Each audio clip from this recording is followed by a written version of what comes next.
Nesse vídeo vamos falar sobre os capítulos 13 a 16 de Isaías. E a pergunta que nós fizemos no outro vídeo foi: como podemos interpretar as referências à Babilônia em Isaías? Bom, é importante você entender que Babilônia já apareceu em Gênesis, na Torre de Babel, e Jerusalém também apareceu em Gênesis como sendo a cidade onde Melquisedeque era rei de Salém, rei de Jerusalém. Essas duas cidades aparecem em Gênesis e também aparecem no Apocalipse. E essas duas cidades, uma é a cidade de Deus, Jerusalém, e outra a cidade do homem, Babilônia. Babilônia nasce desse princípio de tentar reverter a maldição do pecado sem a ajuda de Deus. Eles falam: vamos fazer uma torre que atinge o céu, vamos deixar nosso nome grande. Lembra que a serpente falou com a mulher lá no jardim? Ele falou: Deus não quer que você come desse fruto, porque se você comer desse fruto, você será como Deus. E se você olhar aqui no capítulo 14, ele está falando sobre o rei da Babilônia. Ele diz aqui uma lamentação profética, e muitos entendem, muitos teólogos, muitos pais da igreja, todos creem que isso refere diretamente a Satanás também. Aqui no versículo 12 do capítulo 14: como caíste do céu, a estrela da manhã, filha da alva, Lúcifer, né? Lúcifer, estrela da alva. Como foste lançado por terra, tu que prostrava as nações, e tu dizias no teu coração: eu subirei ao céu, acima das estrelas de Deus exaltarei o meu trono, e no monte da congregação me assentarei nas extremidades do norte. Subirei acima das alturas das nuvens e serei semelhante ao Altíssimo. Veja como é semelhante aqui, ó, semelhante às duas passagens. Serei como o Altíssimo, serei semelhante ao Altíssimo. Então, essa é a semente de Satanás que está por trás da Babilônia. Nós vamos resolver o problema, nós vamos ser uma humanidade perfeita, sem Deus. Nós vamos ser Deus, nós vamos ser como Deus. É isso que Satanás falou com a Eva para ela comer do fruto, porque sereis como deuses, como Deus. E aqui o rei da Babilônia diz: eu subirei acima das estrelas de Deus, exaltarei meu trono e serei como Deus. Então existem duas filosofias e dois sistemas no mundo hoje, estão em conflito. E segundo o livro do Apocalipse, esses dois sistemas vão entrar em luta final, terrível: Jerusalém e Babilônia. Babilônia é o desejo do homem de ter uma cidade boa, de acabar com todas as doenças, de acabar com todas as guerras, de ter uma felicidade, de ter um paraíso na terra sem Deus. Então sempre que você fala assim: é bom, mas é sem Deus, porque se for bom sem Deus, não é bom.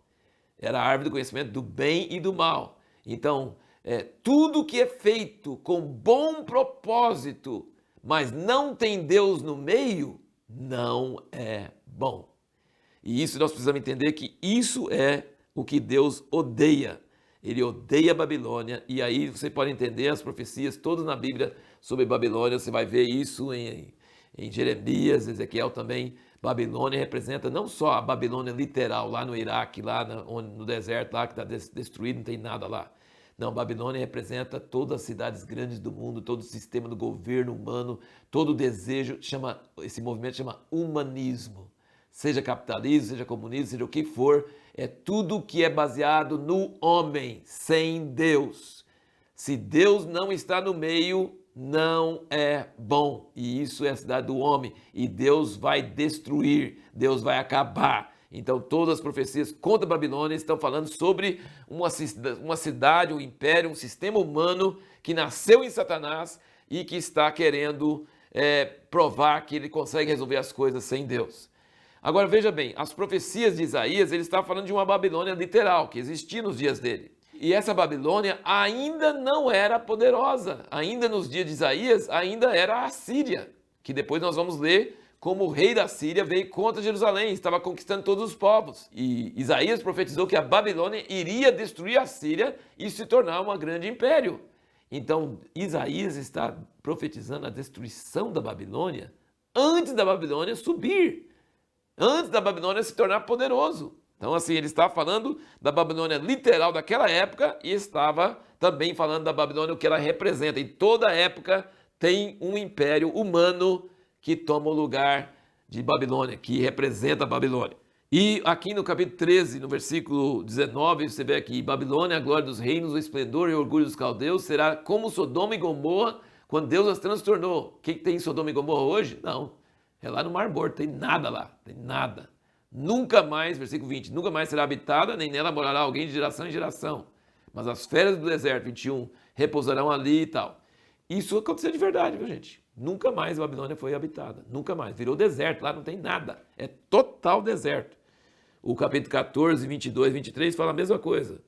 Diz que Deus fala, levantar-me-ei contra eles, diz o Senhor dos Exércitos, exterminei de Babilônia o nome e os sobreviventes, o filho e o neto, diz o Senhor, reduzi-la-ei a uma possessão do ouriço e a lagoas de águas e tal. Então isso realmente aconteceu, de verdade. Mas mesmo falando sobre Babilônia, e depois aqui ele fala sobre Moabe, Moabe é um lugar onde fica a Jordânia hoje, mesmo falando sobre essas nações e falando sobre a destruição delas e como vai ser, note como Isaías não consegue ficar sem falar dessa visão maravilhosa que tem do Messias, do ungido e da restauração. Olha, no meio da profecia de Moabe, ele fala, então um trono será estabelecido em benignidade, recede, e sobre ele no tabernáculo de Davi se assentará em verdade um que julgue e que procure a justiça e se apresse a praticar retidão. Olha, no meio de uma profecia de destruição sobre Moabe, ele tem que falar sobre o Messias. Isaías não consegue ficar muito tempo sem falar do Messias, sem falar desse renovo, esse filho de Davi. É uma coisa tremenda, maravilhosa. No capítulo 14, aqui tem uma coisa que pode nos ajudar muito, pode ajudar você muito quando a gente ouve notícias hoje que nos abalam, notícias ruins, notícias dos planos das nações, intrigas e conspirações, essas coisas todas. Lembra desses versículos aqui? No capítulo 14, versículo 24, ele diz, o Senhor dos Exércitos jurou, dizendo, como pensei, assim sucederá. Como determinei, assim se efetuará. E no versículo 26, este é o conselho que foi determinado sobre toda a terra, e esta é a mão que está estendida sobre todas as nações. Pois o Senhor dos Exércitos o determinou, e quem o invalidará? A sua mão estendida está, e quem a fará voltar atrás? Então, um grande consolo que a gente precisa ter quando a gente ouve notícias de tudo quanto é coisa, lembrar, olha, nada vai acontecer que Deus não queira. O que Ele pensou vai suceder. Como Ele determinou, vai acontecer. O homem pode se exaltar, pode achar, pode fazer planos. Ele só vai conseguir fazer se Deus resolver deixar. Se Deus não deixar, é o conselho dele. Ele fala, é a mão dele que está estendida sobre todas as nações. Isso é muito precioso, muito bom para nós. E a pergunta que nós vamos responder no próximo vídeo é, por que o livro de Isaías é tão gostoso de ler?